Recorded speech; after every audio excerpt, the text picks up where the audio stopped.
Welcome everyone to the Proseminar of my recently completed course on philosophy as the art of living leisure with dignity, otium cum dignitate.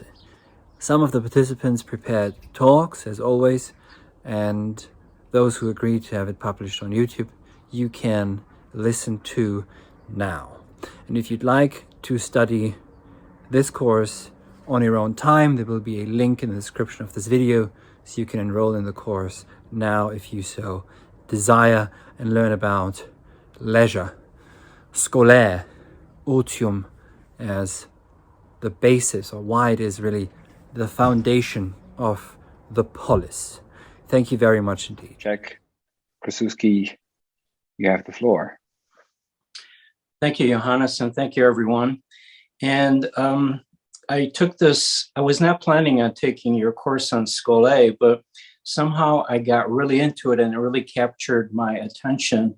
My essay is a work in progress. It doesn't really have a title, but the focus will be on the ontological dimension of Scolae. And I will read sort of like an extended preface of the whole kind of structure as I see it to develop, and then a couple of sections, and then a small conclusion. It should take me about 18 minutes. So the preface, Scolae as a dimension of being. This essay is about Scolae, an ancient Greek word with a complex meaning history. Indeed, one clue to guide a determination of Scolae's dimensional sway lies in the seeming irreconcilability of its varied meanings, as Scolae is translated in thought. One concentration of meanings directs our understanding of Scolae towards leisure, idleness, and free time. Another towards school, scholar, and scholastic, and a third towards its originary source word in Greek, ehein, which means to have and to hold. A second clue to Scolae's sway is Aristotle's statement that Scolae is a first principle. The very multiplicity of Scolae's meanings, having traveled far from each other, and each pointing to a phenomenon of living interest to humans and to the health of the polis, as well as the grounding import given to Scolae by Aristotle, suggests that Scolae is a core phenomenon of being, one with ontic and ontological dimensions. Thus, the thesis of this essay is as follows: that Scolae indeed has an ontological dimension, one that still remains at this late date to be fully explored and determined. The initial translation of Scolae chosen for this essay is free time, and this rendering is the one interrogated and subsequently revised with other translations proffered. The first claim made in this essay is that occupied time and free time are not opposites, that one is not in an incompatible binary relationship with the other, and that instead, the two fall into different dimensions of being, one ontic and the other ontological. The details of this claim are that, first, the complementary antonym of occupied time is unoccupied time, and the status of the occupation of time as occupied or unoccupied indicates the ontic dimension of human being, one reflecting the day-to-day activities and choices of individual humans in the contingent unfolding of their lives. And second, the complementary antonym of free time is unfree time, and the status of the freedom of time as free or unfree indicates an ontological dimension, one reflecting a universal and necessary dimension to which the human way of being, to be a human way of being, must open and comport itself. The second claim made is that Scolae has several constitutive traits. The ones explored here, ones that remain unceasingly active in their arising and renewal, are the holding open, the sufficing, the sheltering, the gathering, and the easing. The third claim made is that the dimension of Scolae is always contested and at risk of, one, withdrawing due to its own internal movement, 2, of being pushed aside and appropriated by other dimensions of being that the human opens to and participates in, and 3, of being forgotten by the human, who, especially in times of crisis, may be complicit in leaving aside the dimension of Scholé with its call for energetic commitment. The dimensions that contest Scholé and are explored here are the din, characterized by the incessant and unceasing appearance of multisensory, compelling, self-motivating, self-rising, and self-aggrandizing stimulations that, despite the flagrancy of their appearance, are devoid of meaning. Thus, the din is the dimension of meaninglessness that always confronts and challenges the human. Another contesting dimension is the system, characterized by the totalizing will that seeks to incorporate all aspects of human being into a single aggrandizing system of thought and action, one motivated by enthrallment to the bringing about of utopia, but one that ultimately and necessarily fails and leads to human depredation and the collapse of the polis. Thus, the system is meaningfulness, a surfeit of meaning, but a meaning that is totalizing and enacted within the unfreedom of thought. In between these dimensions lies Scholé, contested and always at risk, the dimension that enshrines the freedom of experience, thought, judgment, and agency. Based on these ontological explorations, the essay proceeds also to explore the ontic and operative possibilities for building or rebuilding the structures and institutions that can once again give the time space for truly free thought and action to flourish. Our polis depends on it. So that's kind of my extended precis. Now I'll move on to my first section, Scholé as timeliness and spaciousness. Free time, as Scholé is initially translated in this essay, is free in an ontological sense. It proffers the human the freedom to think and act authentically, to come into its own, and to let that which is the focus of experience, thinking, and creating come into its own and show itself in its suchness, all in the spaciousness and timeliness of the dimension of Scholé. Scholeic time is free in the sense of being uncaptured and unconstrained by current formats of experiencing, thinking, valuing, judging, and behaving. Time that is free in this sense offers itself to the human, irrespective of whether the human is occupied or unoccupied. A flash of insight or an ongoing sense of wonder, awe, or terror can arise during work or any other occupying activity, and in fact, often does. And conversely, such openness is often absent during what, at first glance, would be considered free time, but which more correctly should be seen as unoccupied time, or even better, as unoccupied but captured time. Many of the capturing activities to which humans are prey have been explicitly and intentionally designed to capture the attention of the unoccupied human in service to a commercial or political goal, such as the selling of advertising or influencing behavior. The degree of capture is in fact measured by these outside interests by the amount of mind space the capturing activity occupies and by the number of eyeballs captured. Thus, unoccupied time rarely meets the promise of time that occasions the advancement of the freedom of thought and action of humans who are otherwise unoccupied. Thus far, the focus has been on aspects of time, but time never stands alone, and thus the dimension of Scholé cannot be regarded solely as free time. Space is inseparable from being itself, and thus is a necessary dimension of Scholé. Indeed, there is an aspect of thought that already recognizes this. Consider that one task undertaken in the dimension of Scholé is contemplative thinking. To contemplate in its nature incorporates spatiality.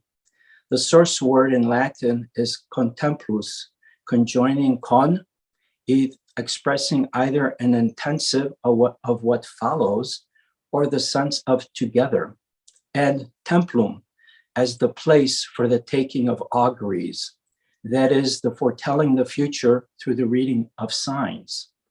Signs show in the present, but remain obscure to most, and thus they hide what they herald of the future, the not yet. So if skole involves contemplation, as it truly does, this term shows that skole involves a place of coming together, the temple, and that contemplation involves foretelling future events. That is, the leaping forth of thought to experience the not yet from the occasion of the present moment endowed with its past. When dwelling in skole, our relations to time and space are changed, they're deepened. Time and space move both nearer and farther away. In their nearness, time and space hold us in gathered occasion, one never to be repeated. It is from out of the gatheredness of the singular moment and place that all possibility and meaning springs forth. In their farness, time and space show themselves with their horizons withdrawn, allowing us to dwell in them in their boundlessness. In the occasion, the singular moment and place in which we find ourselves, we dwell in unconstrained spaciousness and timeliness, in which time arises equiprimordially as ecstatic experience. As ecstatic experience, the past, the present, the future are one. They are equiprimordially presencing. Thus, they can be translated as retaining and presencing and awaiting. Consider this example. The word for mindfulness in the ancient language of Pali, the language of Gautama Buddha, is sati. At the time of the Buddha, sati was already an ancient word that meant memory. The Buddha took this word, added depth to it, and used it to describe the seventh practice of the Noble Eightfold Path, now translated as mindfulness. Sati, in the Buddha's use, no longer simply meant memory as the act of referring to a past event that can be remembered whenever appropriate. Instead, the Buddha meant sati as the keeping in mind and active in awareness, as the always renewing act of recollection and remembrance, continually arising in each present moment and comporting the self towards its telos. In the case of Buddhism, adepts were to remain mindful of the Four Noble Truths, especially the truth of the impermanence of being, while living towards and in light of their telos, that of nibbana, or the cessation of all craving. It is in this way we can best understand mindfulness, the always renewing, regathering of the having passed into the ever-present and the leap towards the not yet. Thus, when we are in skole, we remain mindful of our telos and our path towards it. Heidegger's concept of being toward is also relevant as a second example. He wrote that Dasein is being towards death. This means that in every moment, the human way of being remains mindful of and existing in the light of and from out of human finitude. The Buddha meant the same when he spoke of nibbana, with nibbana arising not as a post-mortem heavenly dwelling place or state, but rather as an ever-present being toward and a living in the light of no craving and of resting in the sufficiency of each moment. Thus, nibbana is presencing and available here and now in its nearness and ecstatic timeliness. Now we can return to skole in the nearness of its ecstatic timeliness. And here, by the way, I'm kind of referred to you, will have a reference to you, Johannes. Plato in the Critias dialogue wrote of skole arising in sufficiency. This is often narrowly understood from out of the ontic dimension. Skole is interpreted to mean that only after the work is done and products produced, are humans able to engage in skole as leisure? An ontological understanding, however, points to skole as the ecstatic availability of sufficiency. Sufficiency is not met, nor does it arrive at some future time. It is available here and now as continual sufficing in ecstatic timeliness. Next section, sufficiency. Sufficiency, or the ongoing holding open of sufficing, plays a constitutive role in the realm of skole. As sufficiency arises and is found, the sense of lack and that to which it gives rise, want, recede. The present time and place are experienced as sufficient. All that is necessary has been provided for. There is no where and no time else to go, and the human in skole comes to rest, to dwell in the occasion of the present moment. What skole suffices is the showing of things in and from themselves and their unfolding presencing and absencing. In skole, the human remains open to the say and the primordial word, one not yet in language, that dwells in the stillness. The human achieves this openness because it is at rest, not in want, thus achieving a mirroring resonance with the ringing stillness from which arises the setting off word. And from here, and in rest, thinking comes, arising before the human and inviting the human's participation. As the human responds, meaningfulness unfolds the human and the things in themselves. The things are held up and out even as they continue in their unfolding, and unencumbered thinking comes. As times change, how things show changes too, and they bear the world differently. The world grows uncanny, the primordial word shifts, and the new tone of resonant stillness arises. That which once was settled no longer reflects what now shows. The human is thrown into aporia, suspended there and unknowing. Its endowment of knowledge and understanding no longer holding sway. In skole, this uncanniness and unknowing are borne by the human who bears them as the occasion for new thought. The human's unease is accepted as appropriate attunement to that which with difficulty is coalescing into presence, and to that which with difficulty is passing away. Thus, what in the ontic realm is a meaning crisis, in skole is participation in the unceasing unfolding of being. Temporary relations among things, holding fixed for a while, come undone as they always come undone. But the ground of meaning, or meaning itself, remains untouched. New relationships come into view as others withdraw. As relations change, things show new aspects of themselves, and the established world form changes. There's no sense of meaning itself becoming desolate, but instead there is the thrill and unease of witnessing the birth of something new, of listening for the new word, the new tone, of placing words such that they may bear in saying that which is coming to show. This is not to say that the human cannot grieve what is passing away, nor feel trepidation at what is arising. In fact, it is from out of skole that such responses are felt most deeply, because the implications for change are understood most fully. It is at these times of crisis that human participation in skolaic thinking, of human rising to the challenge of the times, is called for. Conclusion. So, and this is, of course, I skipped over many parts. So, where has this thinking path brought us? In what way now, from this vantage point, can skole be thought? It is instructive to consider the Heideggerian concept of the clearing. The clearing is not the presencing or absencing of things, nor is it the meaning of things, nor the sense-making of the human, nor is it the light or the darkness that play across the clearing.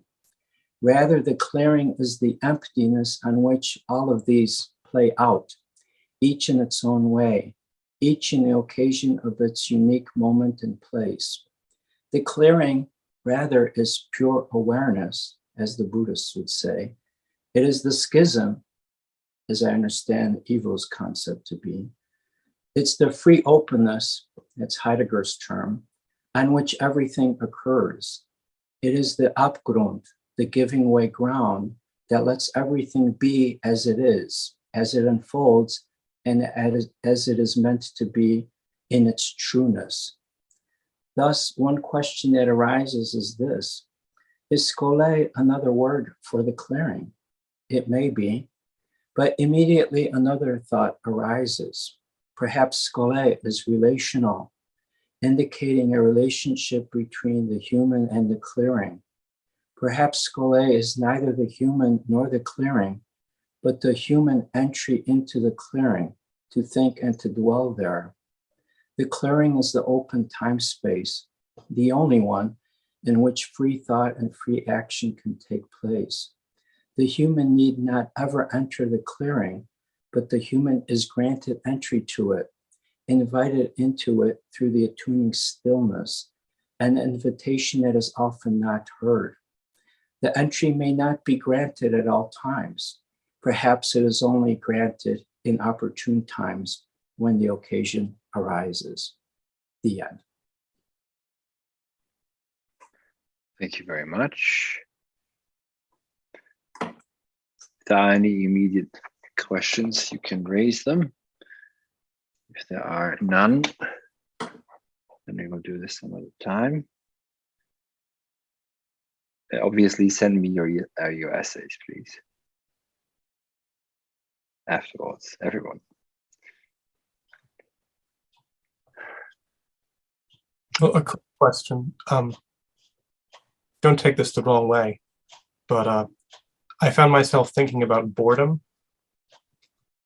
In particular, when you describe skole as something that happens under conditions of sufficiency, when there's nowhere to go and nothing to do, it almost makes it sound like skole and boredom are in some sense related. That is, they occupy the same niche or exist under the same circumstances. Yeah, Paul, thanks for that. I mean,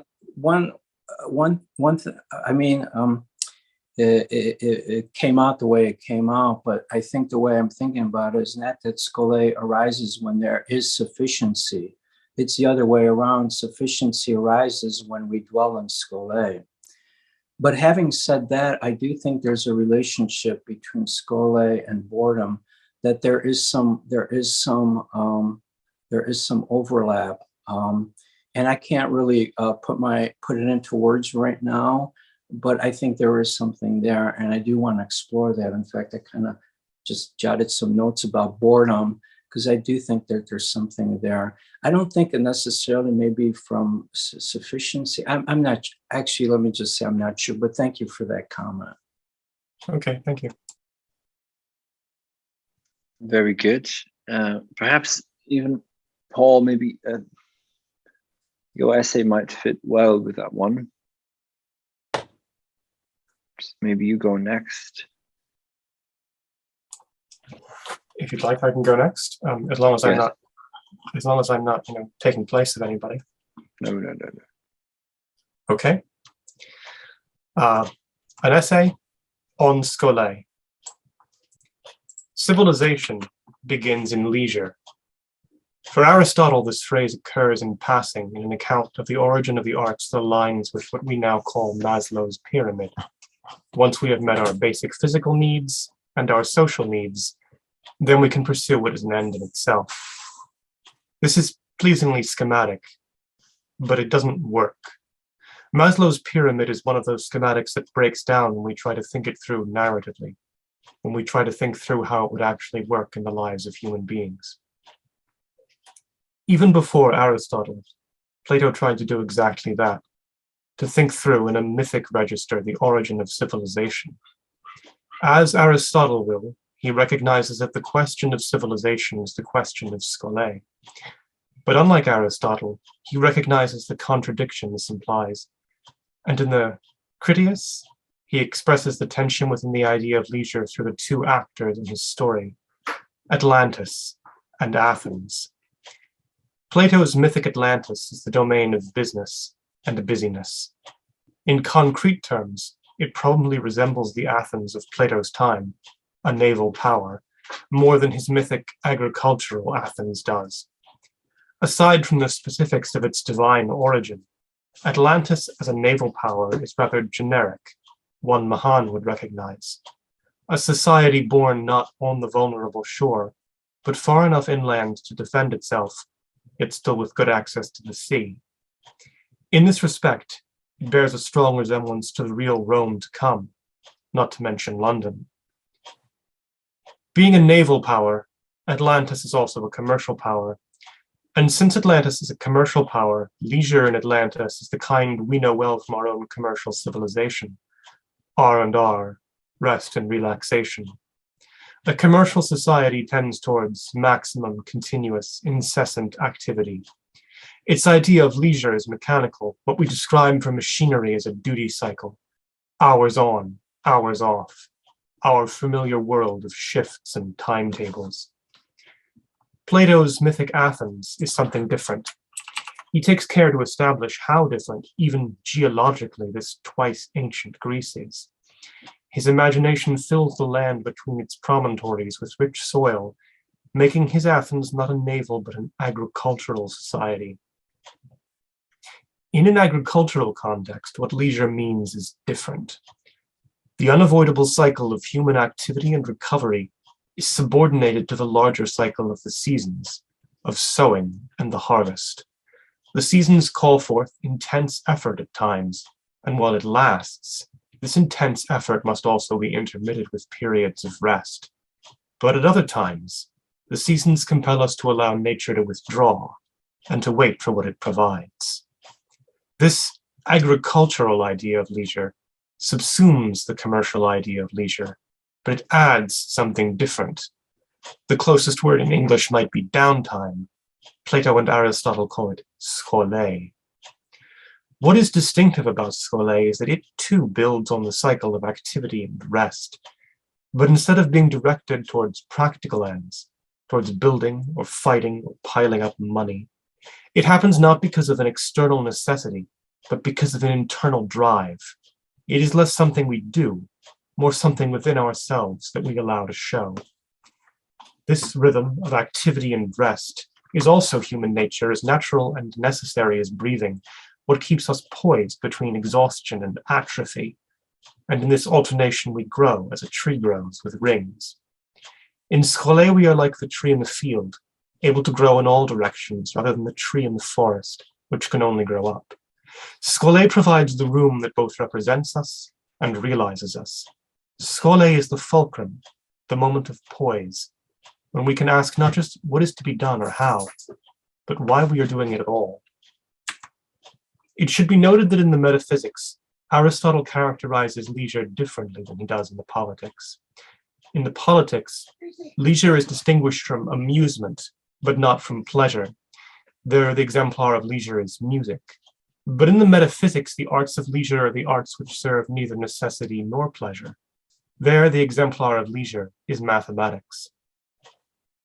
In the politics, Aristotle also describes leisure as the end, the purpose of labor, which may have been true of him and of the Athens where he lived, but is a result that fails to generalize. Subsequent history shows a different relationship between work and leisure. Because we as moderns suffer from a loss we cannot repair, Hume's violent diremption of thought and being, we look towards ancient philosophy as something whole and undivided. But this is not true. In ancient philosophy, thought and being could meet, but there was another divide they could not bridge, one that we do not suffer from. The distinction of the earthly and celestial, of the changeable and the permanent. For us, the heirs to Newton, the unity of change and permanence, of earthly and heavenly is obvious. What is unchanging does not change, not because it actively persists out of its own nature, but only because nothing changes it. And what is changing changes, not because it changes out of its own nature, but because something else has changed it. Change is just motion, and the laws of change are the laws of motion, where inertia rules all. What does this mean for Plato, and why he couldn't finish the Critias? Plato could not see past what happens in the two forms of idleness, the two settings of leisure that both equally deserve the name of civilization. What happens after they meet? He only knew that when they met, it meant war. For Plato, as for Aristotle, the end of labor was leisure, and the end of war was peace. Sadly, we know not through philosophy, but because we have seen it written in our history books and our headlines, that the day of leisure is as elusive as the age of peace. Atlantis wins. Atlantis always wins. But Atlantis never knows it has won. Earthly Atlantis does what Plato and Aristotle could attribute to nothing earthly. It never stops. But what does this mean in practical terms? It means that civilization beginning in Scolae need not imply it can never return to Scolae. The duty cycle of work and rest does not, once it begins, need any external force to maintain it. It persists through its own inertia, massy as a flywheel and equally unbreakable. Even in the agricultural context, it is wrong to think that the seasons push us toward activity and we fall back into Scolae afterwards. Really, the seasons push us in both directions. They push us towards action with the harvest, and afterwards they drive us, with autumn descending into winter, towards Scolae. We are not left to our own devices. We have to be reminded of them, of who and what we are, because once we are absorbed in labor, we forget. We forget ourselves and each other. What does this mean in practical terms? It means that Atlantis and Athens are not principles, they are states, equally stable, equally unstable. We can escape from the cycle of activity and recovery from Atlantis only if we understand that it is exactly as hard to escape the duty cycle and enter Scolae as it is easy to keep working. Just one more thing. We will never simply finish and then have all the time we need, because there is no such thing as finished. We must actively overcome the momentum of business, disengage from the flywheel of activity and rest. It is true that we must earn idleness, but this kind of leisure, Scolae, we earn not through work, but through the effort and the choice to put aside work, to make room for leisure. We earn it when we make room for it, as something as serious as work, and as necessary.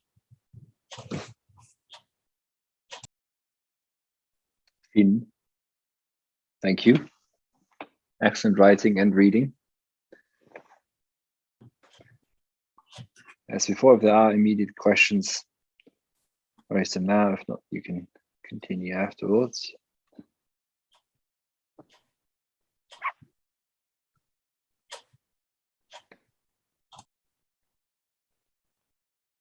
Paul, it was really excellent.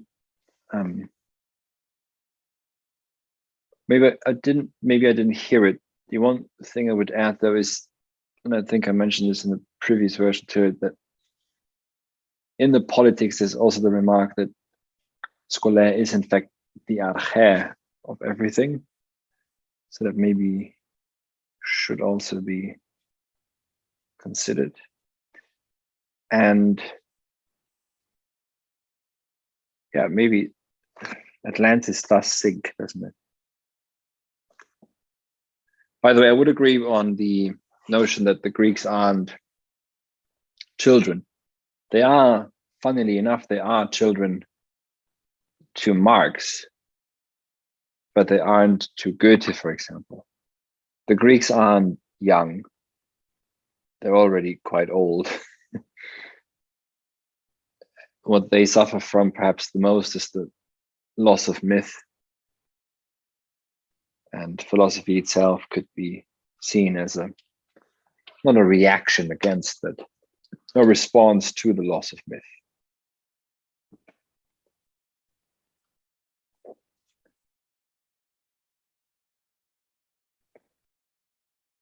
So if you're if you're happy with that, Paul, then we'll move on. Do you want to respond? Yeah. No, those are both interesting things that I probably would have touched on in the essay had I had more time. Well, you should continue working on it and give it a couple more weeks and then send them over, everyone. I'll read them over summer and send them back to you with comments. Then we can all share them also with each other. So who'd like to go next? Whose topic fits the best now? I don't know, because I didn't My see topic's anything. quite tangential, so I leave it to you whether you want to carry on, Tonatio, maybe in the same mood, Tonatio, what's your essay on? whether you want to break. I did mention forgetting, so I was trying to set up Tonatio a bit. Yeah. Okay, good. Yeah. Did you read his? Okay, I have it. Yeah, it expanded on the first essay. It's the title "Time and Memory." When Plato describes the cities of Atlantis and ancestral Athens, both cities find themselves in restlessness, always in incompleteness. For Athens, its poverty generates the lack that seemingly is impossible to alleviate. Atlantis, to avoid Athenian poverty, goes further into total work, its harbor moving non-stop until finally sinks into the sea. Meanwhile, the Athenians find a measure of sufficiency, skole, and are finally able to dwell with the sufficient, leading to the development of high culture and philosophy. In the centuries following the fall of Atlantis and the flourishing of Athens, there is still a need to fill that stillness. From Cicero to Humboldt to Nietzsche to the present day, thinkers strive to carve a time and a space for calm thinking, but the environment constantly seems to demand public work dedicated to complex mechanisms, whether it's called the state or the economy. The turmoil of the Roman Republic denied Cicero his dignity in otium, and Humboldt's ideal university is externalized and reduced to an instrument to turn men into mechanized productive members of the job market. Nietzsche detected that the problem is not a lack of time, but the relationship with time itself. He denounces the haste that prevails in his time when everyone prefers to do anything rather than nothing and expects to be a finished person by 23 or 25. The machinery of society can only evaluate activities that are obvious and immediate in its application. The production of goods and services, war, public administration, etc., are activities that the machine can observe and integrate into its will work. Meanwhile, what philosophy and self-cultivation demand is a time separated from the public, the helpful loneliness that Humboldt asked for. Once that idle time has passed, it still cannot be evident to the public sphere what was accomplished. Serious time and consideration must be given in order to be able to understand its true value. So idleness requires solitude when the machine only sees the public, and it requires patience while the machine is unable to wait. The relationship with time in our current age is defined by the demands of the will. From the will comes a friction with oneself, the sense of lack that includes but is not limited to material wealth. It generates the need to relate to the world in terms of usability and disregards all that is not novel in the moment. The earth is reduced to how the components can be used, managed, classified, and archived. It can only answer what can be extracted and how can I order it. Earth as a gas station and Earth as a database. In this representation, time also becomes a resource. As a resource, it can only appear as scarce and valuable only in the ways it can be used. From this frame of time as a resource, every action has to be oriented towards either saving time or extracting time in order to expend it. The need to save time generates the haste and anxiety of the modern era. A man is always wasting time since it has not accomplished everything that it needs to accomplish by now, and since the will ignores what it is not accessible immediately, he cannot think what these accomplishments are supposed to be or why he should work so hard towards them. Man's duty is to become a discrete, fully defined product, and therefore, as long as he is not that complete product, he is failing. And the longer he takes him to become that, the more wasteful he becomes. The anxiety of wasting time compels man to become busy. Each period of or fragment of time is to be spent in some kind of activity. Otherwise, it is wasted. Then busyness, not necessarily productive work, becomes a goal in itself. Men become suspicious of joy and stillness, not only becomes repulsive, but almost incomprehensible. When time is a resource, even the inevitable need to stop working has to be part of this machinery. It's rest and relaxation, it's recreational time, the scheduled holiday, the mandatory vacation, etc. With the only objective of replenish energy and go back to the constant busyness, a form of self-optimization. To be able to extract or produce enough time so it's no longer a scarce good, always in need of rationing is the most desirable goal of the will, because it's the self-perpetuating justification for the relationship of time with of perpetual busyness. To work and improve will at some point get us an amount of time that can be considered sufficient or even abundant, and then maybe it can allow idleness without anxiety. What it creates is an image of the future to be achieved. For some, it's a future of economic abundance that eliminates the sense of lack that propels the constant work.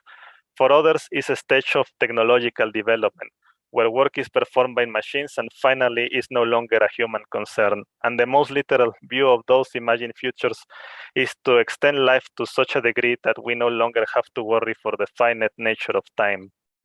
These imaginations never create the great pool of time they hope for proper idleness. Even if we keep getting richer or more technologically advanced or live longer, business never seems to dwindle. Since the projection of a future where idleness is a possibility propels the state of